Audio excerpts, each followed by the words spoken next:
I'm very pleased to welcome to this stage today a conversation about Mother Mine, a novel by Sheeba Shah, in conversation with Gargi here. Sheeba Shah originates from Kathmandu in Nepal and is the author of 3 novels so far: Beyond the Illusions, Facing My Phantasms, and The Other Queen. And The Other Queen, I believe, is one of the best-selling books out of Nepal, actually, in Nepali. So it's great. Gargi Guha, I'm sure many of you people in the room already know, is an independent culture writer based here in Goa. So over to you. Thank you.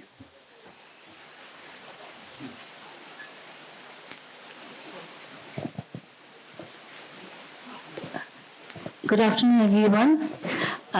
It's a great pleasure to have you all here for this afternoon. We will be discussing Mother Mine, Sheeba's 4th novel. And, we were sitting and we were discussing the last book of Sheeba's, The Other Queen, which is a best-selling novel and which is also studied by the MPhil students in Tribhuvan University in Nepal. It was launched here in Guelph about 5 years ago, and by Wendell Roderick, so we were very fondly remembering that time. So I want to start, Sheeba, with asking you this question. The first line of the book: only a few people come to receive their loved ones here at Dabolim Airport in Goa. My question to you is, why set the novel in Goa?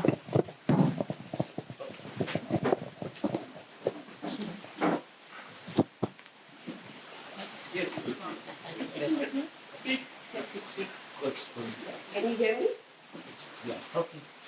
So why set... No, it's not working. Would you take mine? Why set the novel in Goa?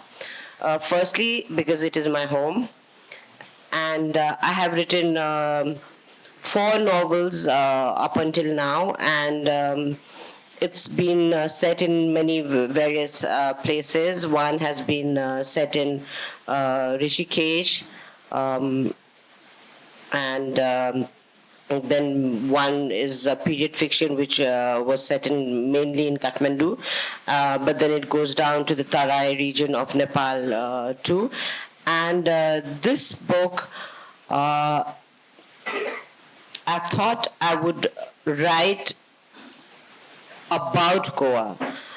When I say about Goa, I don't mean it encompasses the whole of Goa, but what the tourists see when they come to Goa. They see the bars, they see the beaches, the cafes and the restaurants. That is what I have encompassed in my book. And why? It was mainly because it was easy for me. Maybe I got a little, lazy doing research, going to other cities and setting it there. So yeah, I think the main reason was I got a little lazy. But although it is set in Goa, a part of it is set in Bombay too. And of course, we all agree that it is a very beautiful place to set the novel. I want to ask you about the 2 central characters of Medha and Priya, the mother and daughter. And the book, very interestingly, there's a rhythmic lilt to the book, wherein there's one chapter on Medha. In fact, that is in first person, and the other chapter is Priya. So we get a perspective of both the characters. Was this something that you planned, and why did you do that? Yes, I had planned it because there were 2 voices. One was the daughter Medha's voice, which was in first-person narrative, and then who was to tell the story of the mother. And the mother, being how she is, if you read the book, she was in no situation to tell her own story. So there had to be a third person telling her story. Before we move ahead, I wanted to ask you, Sheeba, is there anything from the book that you want to share? An excerpt, maybe? The one on page 97. Okay, there's a small little excerpt, but I don't have my glasses. So why don't you read it out, Gargi? So I will read the part on page 97. It goes like this. I stare at Chumpy again. He's stopped chasing his tail and is licking his balls now. Why do dogs lick their balls? Is it simply because they can? I remind myself to look it up, to delve deeper into dogs chasing tails and licking balls. I sit in a suspended moment, forgetting who I am, where I am, and what I'm here for. My life is a classic Shakespearean tragedy. My mother is a depressed addict. I'm in love with a gay man. I've obliterated my aims and ambitions. I've consigned myself to the present. Here is where I'm alive. Here is what matters. I reassure myself. The waiter gives me a look. Is this woman going to order anything else or just sit here with a deadpan face? I can read his condemnatory eyes. I'm a waste of his time and this table. Perhaps he's right. So I give him my sweetest smile and order an egg Florentine with a croissant and sausages on the side. When all else fails, have a hearty breakfast. Besides, what did Virginia Woolf say? One cannot think well, love well, sleep well if one has not dined well. So I eat. I keep smiling triumphantly at the waiter as I gobble my eggs. See, I ordered. See, I'm eating. See how hungry I am. See, I'm not wasting your table. And you know what? I'll tip you generously. My mental state.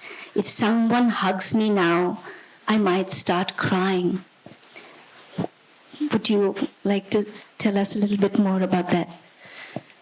So Medha is basically a very sad girl. I would say sad. She's very lonely, and she's very self-deprecatory, and she has no self-respect, I would say. She has come to Goa to get. She was an abandoned child. By abandoned, I mean she was 8 years old when her mother left her. And now when she's 28 years old, she comes back looking for her mother and finds an alcoholic and a drug addict woman as a mother. And so she is a little sad. She is very depressed. And her mother, being the beautiful person she is, Medha feels always, stunted in comparison to her mother. And when Medha falls in love, she falls in love with a gay man. So nothing is working for Medha. So she just sits there and just thinks to herself, and you can see what she thinks about. Before we move ahead, I wanted to ask you, how long did it take for you to write this book, Sheeba? And do you have like a writing routine, or where did you write?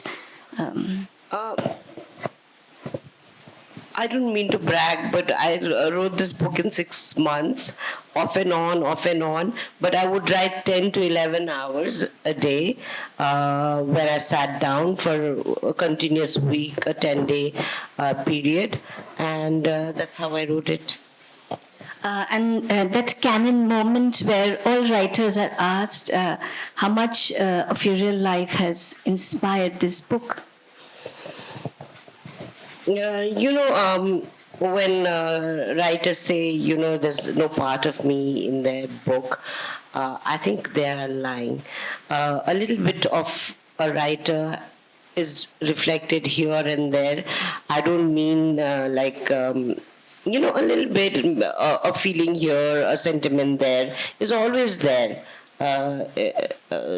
So maybe a little fleeting moment, a little feeling here, there is always there. But those feelings could be universal, not just mine. On page 22, I wake up to sobs and the bed shaking at 2 a.m. I hurriedly switch on the bed on my side. Switch it off, she snarls. The problem with my mother is I never know how to and when to take her seriously. The topic of pain, the complexity of human nature, this is something that you've dealt in the book, but in a very light manner. The book itself is a very easy read. It flows along very fluidly, but you do delve into these topics of mental health and the complexity of human relations. How did you take such a complex topic and put it in so fluidly? Yeah, to answer that, I will have to go to a completely different subject, and that is about how to write a book and how to get it published. Writing the book is the easiest part, but to get it published is a Herculean task. And so, having written 4 books, I have now learned the trick of the trade. I now know what and how to appease the publishers. They want quick read, easy read, but I wanted to tell a very deep, sad story. But I had to mold it in a way that is a quick read, a very rapid read, and so this is what came out of it. As they say that we hurt the ones we love the most, and at this point I want to ask the audience, open it up to the audience as well. Why do we hurt the ones we love the most? Are we confident in in the assuredness of their love, or is it more the complexity of loving? Because we have seen that the people who are dearest and nearest to us, I myself have dealt very painfully with sibling rivalry, and I just wanted to open it to the audience and ask if anyone would like to take that question. Anyone at all? Especially, I see a lot of young girls there. What about your relationship with your mother? Because they say that as women we are very complex, and so is our loving, and so is our relationship. Oh, we've got a hand there.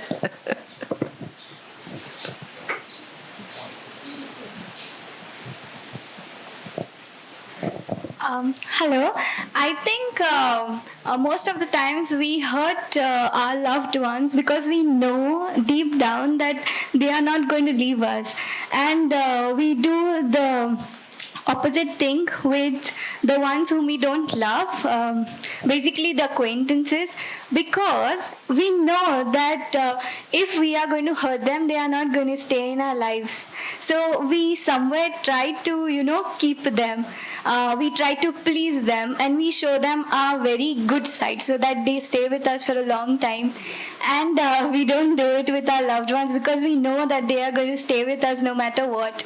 So that's a bittersweet truth. Yeah, it's very true. Very true.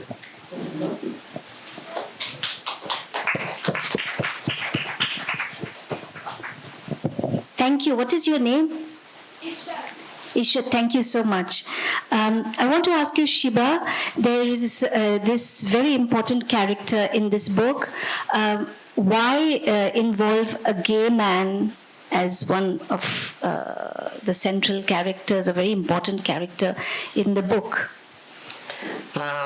So I'm glad that you asked that question. Firstly, I had to weave in. I've mentioned the factor about pleasing the publisher more first before the reader, and so they always want something that sells, the publishers, and the love always sells. So I had to bring in a romantic angle there, and I started writing a little love story, a love angle there. It isn't a love story, but a little love angle there. But then I'm friends with a gay couple, and one of both of them are very good-looking, handsome dudes. So I said, why not a gay man who is unattainable to her. Everything Megha wants is unattainable. She wants her mother's love, which she cannot get. She wants to have a relationship with a man, which she cannot get. Is she sadistic? Does she voluntarily do this, knowing that, this is only going to cause me pain? Is the question that I wanted to raise here. I also want to ask you, when you talk about a mother's love and it being unattainable for Medha, we see that the character of Priya is a little bit of an anti-mother. Like what we have a fixed sort of kind of prerequisite for a good mother, and she's a little bit that, not really, she doesn't fit the mold, but we see that she still tries her best to bring in the daughter into her new life when she moves to Mumbai to become an actress, and she's struggling, and she's still, as a mother, she's very torn because she's left that little child who's very young child, and she invites her to come all the way from Nepal to spend a few days, prepares a room in her favorite color, and then the child, she gets a lot of pushback from the child. So we see a little bit of that as well. So I wanted to ask you, because you have shown Priya as an anti-mother, but you're a mother, I'm a mother. Is it a little hard for mothers? I mean, do we make it really hard for them to fit that narrative? Yeah, there are two ways that we can look at Priya. One is, yes, she tried to bring her daughter to, the society itself wasn't fair to Priya. All she wanted was to have a career. And which woman today wouldn't want that? And we all leave our children behind and at home with somebody or the other and go to work, and which is exactly what she did. And her intention when she moves from Kathmandu to Bombay is to eventually get her daughter to Bombay to join her. And as you said, she's prepared a room for her daughter. But then it is the daughter who, I think influenced by the society around her, influenced by whatever people are talking about her mother in Kathmandu, tries to, stay away from her mother. And she thinks this is wrong. The daughter feels that what my mother is doing is wrong. My mother is supposed to be with my father. I want a compact family. And but my mother coming to Bombay has broken my family, and which is why she pushes her away. And later on, when Priya pushes her daughter in Goa, when Medha has all grown up, it is because of the circumstances in between. How life has treated her and made her this hard, callous person. And yeah. And there are a couple of lines here. These are very beautiful in the book, and I want to read them.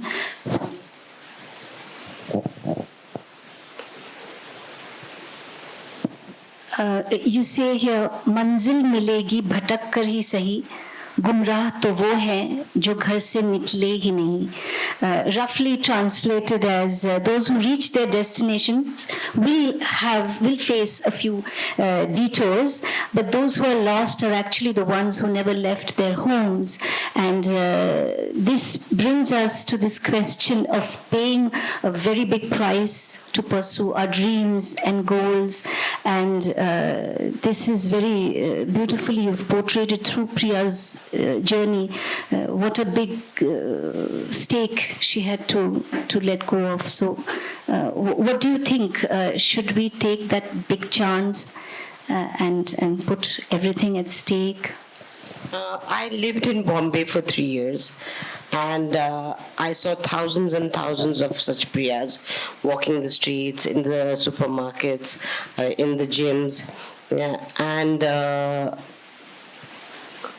they had come with this thought of manzil milegi bhatak kar hi sahi. They said we will try, aim to get that uh, to our destination, even if it is by getting lost. And they were there, but how many of them have made it?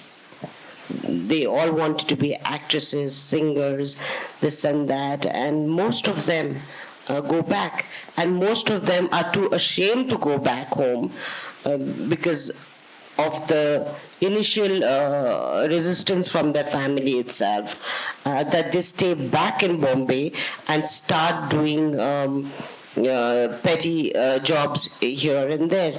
And so I'm sorry, I lost the thread. What was your question? The question was when we put such a big thing at stake and we still pursue our dreams, is it all worth it? And this is what we see through Priya. I think it is quite worth it. But talking about Bombay, as Priya was in Bombay, she tried her best. There are many who I saw trying for years and years and years, and then eventually coming to terms with the fact that, yeah, this is not going to work for me, but they start a different life. And also, you lived for a few years in Mumbai, and you were able to see where you talk also a little bit about the dark side of the Bombay film world through, of course, through a partner. Yeah. And so, would you like to tell us a little bit about that? I mean, of course, we know some of it, but yeah, talking about the dark side here. I wasn't, privy to what actually happened there, but there were so many stories written about it, movies that have come out about that side of Bollywood. So I just got a little bit of it and wrote it down. It was just all my imagination. Now let's get back to Medha. She's so young, all of 28. She's so young and very caring about her mother, but she's very strong and yet she's quite fragile. And at one point she says that, I hate everything and I hate everyone. She kind of opens up. So how did you develop Medha's character? Did it take you a while? Because it's a very nuanced character. No, not at all. It didn't take me time. In fact, I really enjoyed writing Medha more than Priya, and she was my pet project. And she was dark, but she's also witty. She's funny, and she, keeps in all her pain and her sadness inside her, and she doesn't let it show. And this person. Was I think intentional. When I wrote about her, it was quite intentional. Is there anything else that you want me to read from the book? Any excerpts? Because I wanted to read one part. Sure, go ahead, whichever part. Okay. This is where, they're deep in the throes of the life in Goa. And this is, Medha says, it's almost 9, and they've been out the entire day. It's almost 9, and my mother still hasn't returned. I'm worried again. Why does she do this? Why does she disappear? And why, knowing her intractable behavior, do I keep worrying? She has managed thus far and will continue to do so. But I cling on, hoping for a change, for a miracle that makes my mother a regular mother, who instead of imposing concern on me, is concerned for me for a change. There's nothing much I can do besides sitting and moping around this stuffy apartment and worrying about her. So I wanted to ask you this consecutive worrying, letting go between Medha and Priya. This is something that we see throughout the book until the end. Was this something that took you some time to build a cadence to, or was it something that flowed along as you wrote the book? Yeah, I think. Because it keeps recurring. Yeah, it was quite organic, and Medha is supposed to be worrying. I had actually, my intention was to turn the dice, over and make the mother the wild one, and the daughter trying to mother the mother, instead of showing the mother always worrying about that children. So it was supposed to be done the opposite way. And it wasn't a problem. In fact, as I said, I really enjoyed writing Medha's bits. They say don't judge a book by its cover, but I was very captivated by the cover, and you sent me the cover long before the book was released. The cover is here, and of course there's a story in the cover. Do you want to tell us a little bit how the cover came to be? Yeah, firstly, I would like you all to know that the cover has been designed by my husband, Srinivas. And the story is about a wild mother. As you can see, this is the wild mother. And a very sullen daughter. So it says a lot. And in fact, it tells the entire story. It's and she says, "Mother mine," and the mother is a wild mother, and daughter is a sullen daughter.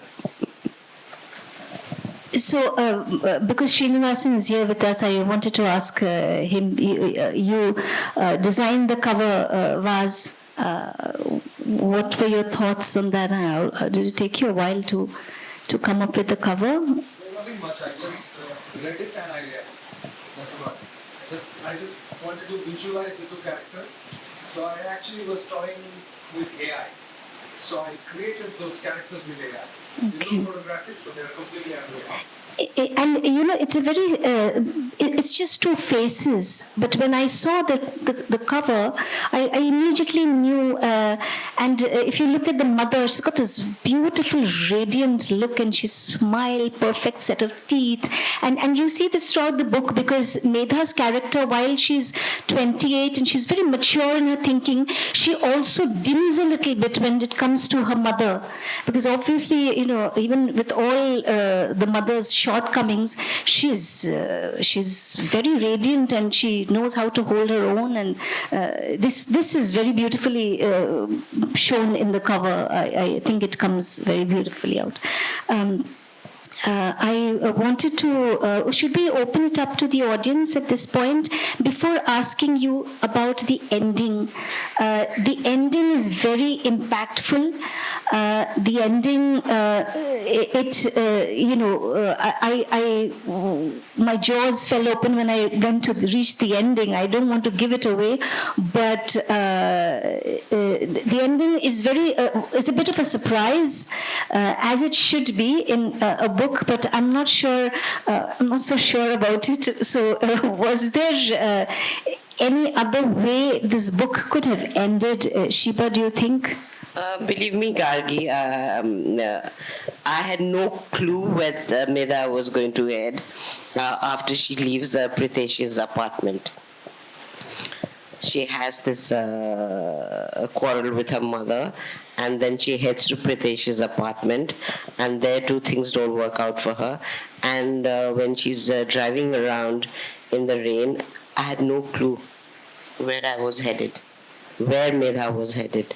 It just, as I was writing, my fingers kept writing, and there it was. That's what seemed most feasible. And I couldn't have taken her back to Nepal. So it wasn't your first choice to have this ending. It just flowed along. You say Yes. you were Yeah. taken to that. Oh, Yeah. okay. The book is set very beautifully in Goa, and I want to read a small part from the book where you write about Goa, and this is such a beautiful way that whole nature and that Goan Susigad that some of us are very privileged to live here and enjoy it. So I want to read this part. Months pass and then years. Ritu visits whenever she can, and each time they do the same things they did when they first came to Goa together. They laze on beaches, watching sunsets. They sit on the veranda, watching hornbills settle on the mango branches, talking about life, laughing at follies that once seemed so severe and frightful, but now, in hindsight, feel like trivia. Some mornings, they walk around the village, taking narrow lanes that lead them past lines of Goan bungalows, each boasting its own striking pillars and balcons. They pass charming grottos with Mother Mary inside, a rapturous smile on their face as she looks down at baby Jesus in her arms. They pass spectacular churches built during the Portuguese era, walk past fields that stretch to distant horizons, and sometimes trespass into the nearby forest where they hold sticks to ward off snakes or other reptiles they might encounter. There, sitting on a fallen tree, the two look around at the serene tranquility and talk of things that hurt. These lines really stayed with me. They're so beautiful because this is the Goa that we live and love, and very serene, very nature at its best.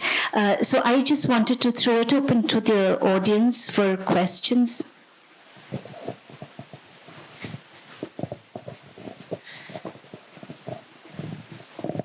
Thank you very much. I haven't read the book, but my question is what you said about pleasing the publisher. So at what stage an author becomes confident enough to say to the publisher, I think this will work, and not let the publisher dictate? Because you said you wanted it to be a very serious, very deep, emotional book, but you had to modify it according to the demands of the publisher. Yes, unless you are Arundhati Roy, that does not happen. So when does it happen? That's what I'm asking. So, and of course, if I know writers who are here who still keep quarreling with their publishers, and I think writing is the easiest part of writing a book. It is the most fun part. Pleasing the publishers is the most difficult one, no matter whether it's your first or the 10th.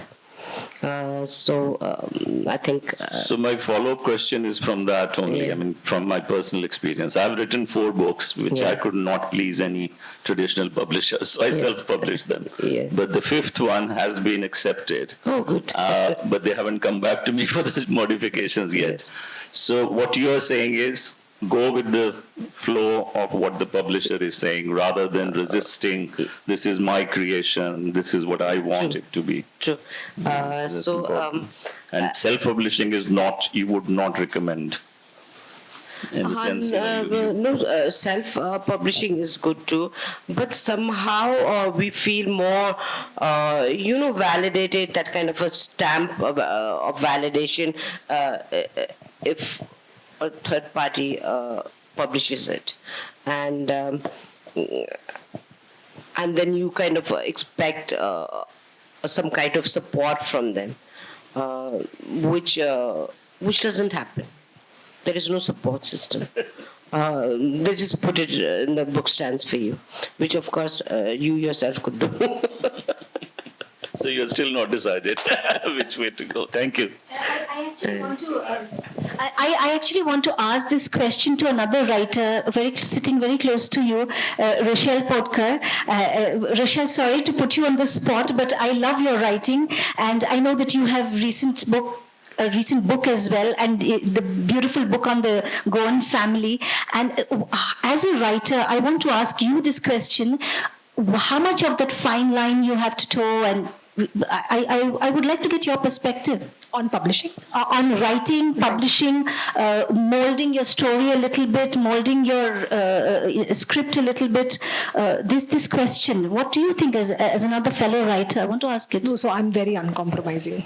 So this is not, so this was a script at the 2023 Book to Box Office, Goa Film Bazaar, and that led to the insecurity, what happens to the novel, because the story will change, right, if it becomes a web series. More people will come and they'll have different, it will be different, it may be better, it may be different. So then the insecurity arose that my book should at least stay A to Z, what is mine. So somewhere it should be the same. So if I have, debate with the editor, then we will debate on story and all. I won't easily give in. So I like it. Yes, a little difficult. I know. So I what wish you I mean, was like yes. you.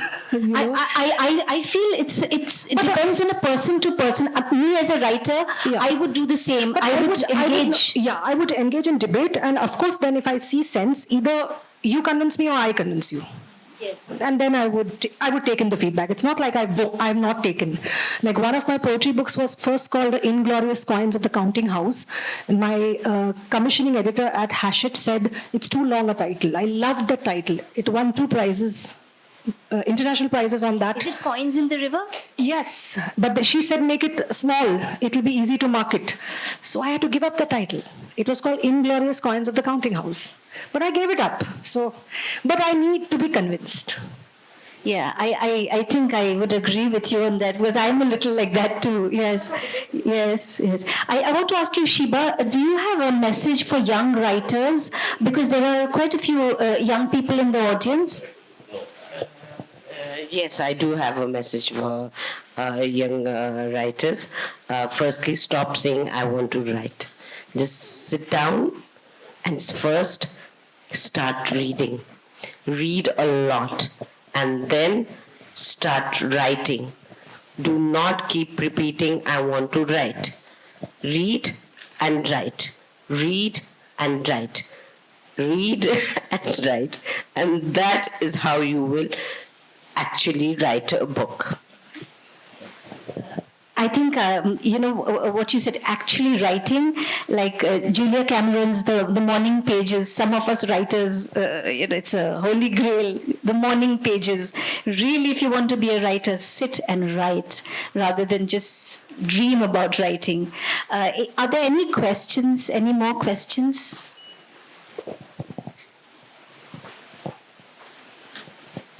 Well, thank you so much. The way to support a writer is to buy the book. So it's an ardent plea, and I hope that many of you all will go out there. The book is available here at the stall with dog ears, I think.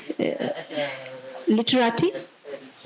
Okay, so please get a copy of the book, and Sheeba is around, so if you want to get it signed. So thank you so much for being an engaged audience.